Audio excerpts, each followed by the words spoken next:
It's Friday, November 6, 2020. This is News 24.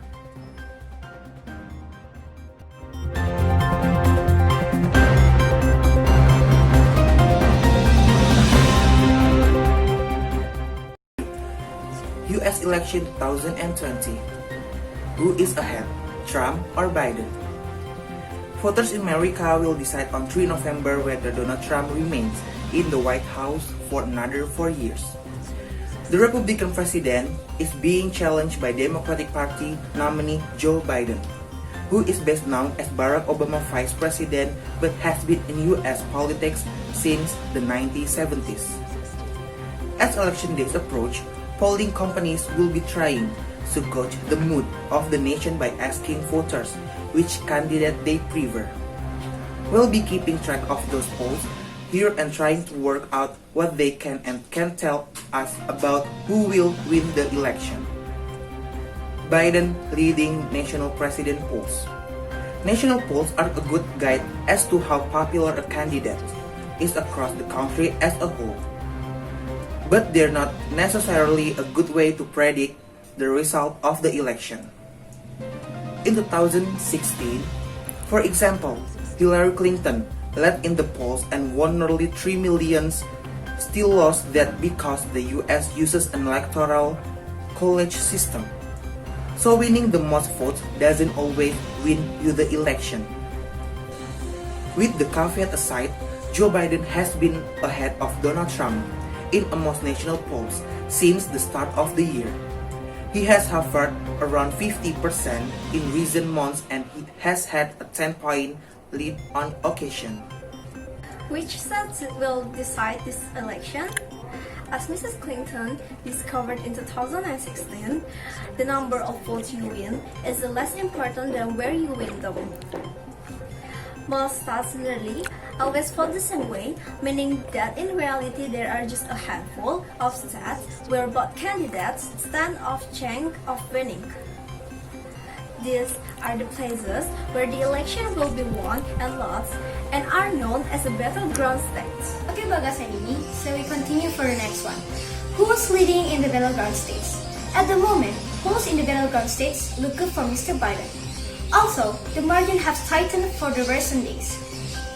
He appears to be ahead in Michigan, Pennsylvania, and Wisconsin. 3 industrial states his Republican rival won by margins of less than 1% to clinch the victory in 2016. So, as you can see in here, there is a latest polling average in battleground states. Biden leads from Trump in some states like Arizona, Florida, Michigan, Minnesota, Nevada, New Hampshire, Pennsylvania, Virginia, and Wisconsin. But Trump leads at the some states in US like Georgia, Iowa, North Carolina, Ohio, and Texas. For Mr. Trump, it's the battleground states he won big in 2016 that his campaign team will be most worried about.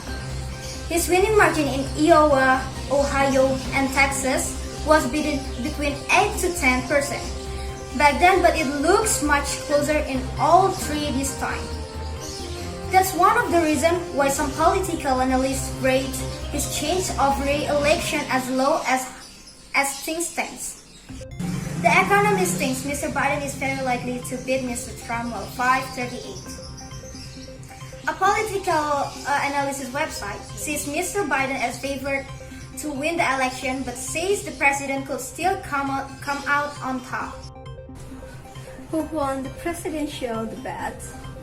Donald Trump and Joe Biden went head-to-head in 2 live TV debates.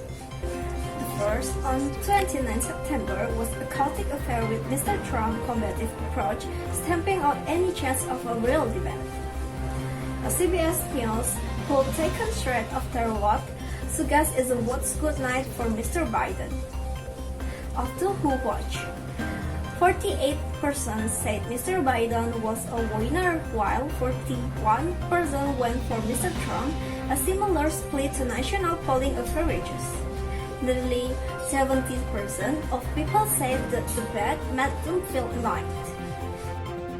In the second debate, on 22 October, organizers introduced a mute button to help police the argument. But it was a much more restrained President Trump on show, and there was a much greater focus on the policies of the two candidates.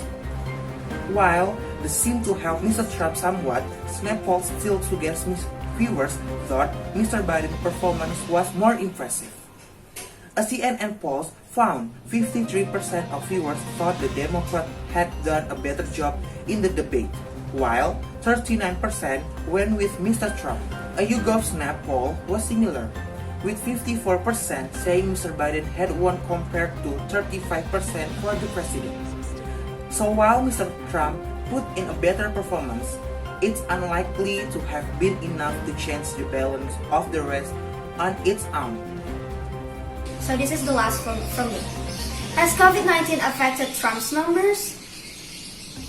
We only had a couple days to mull over the first debate before President Trump's bombshell tweet in the early hours of 2 October revealed he and the First Lady tested positive for coronavirus.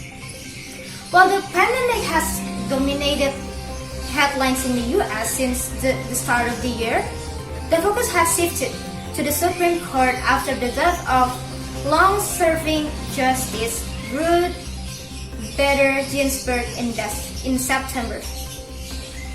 So Mr. Trump's positive coronavirus test put his response to the pandemic, which has claimed the life of more than 230,000 people in the US, back under the spotlight. According to data from an ABC News or Ipsos poll, just 35% of Americans approve of how the president has handled the crisis. That figure climbs among Republicans, but only to 76%.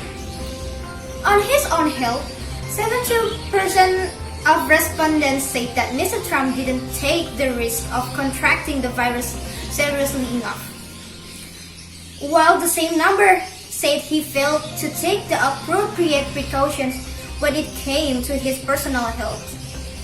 A similar Yahoo News or YouGov poll found that about half of respondents believe he could have avoided contracting the disease altogether if he had practiced greater social distancing and worn a face mask.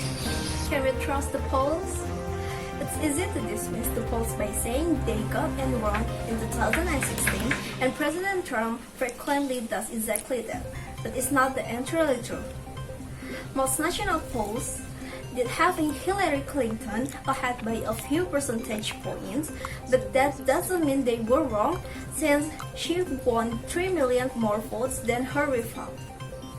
Pollsters did have some problems in 2016, notably a failure to properly represent voters without a college degree, meaning Mr. Trump's advantage is some key battleground that wasn't spotted until late in the race, if at all. Most polling companies have corrected this law. These years, there's even more uncertainty than normal due to the coronavirus pandemic and the effect it's having on both the economy and how people will vote in November. So all polls should be read with some skepticism. That's it, the news 24 for today. It's Bagas and Dini. Thank you for watching. Happy weekend!